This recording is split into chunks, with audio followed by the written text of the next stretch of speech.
Bawaslu Makassar menyebut baliho dan spanduk caleg dan capres yang terpasang saat ini merupakan alat peraga sosialisasi atau APS. Karena itu, pihak Bawaslu dan KPU tidak bisa melakukan penertiban.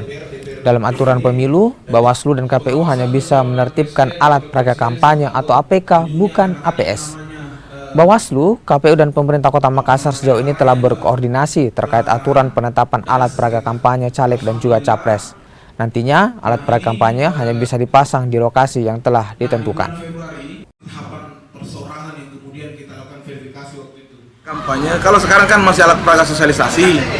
Nah, kalau alat peraga sosialisasi tadi itu dibolehkan, yang penting tidak ditempelkan, tidak dipasang di 12 ruas jalan berdasarkan Perwali 25 dan tidak ditempelkan di pohon maupun tiang listrik berdasarkan Perwali 71. Nah, selain itu kan kalau nalanggar gitu Perwali berarti kan pasti diturunkan Satpol. Nah, di luar itu tidak boleh alat peraga sosialisasi itu kemudian mengandung unsur kampanye.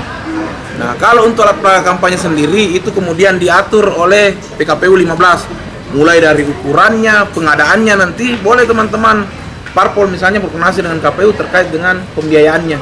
Ada sharing cost-nya dengan teman-teman KPU. Tapi di PKPU nomor 15, PKPU 15. Saya baca belum ada peraturannya.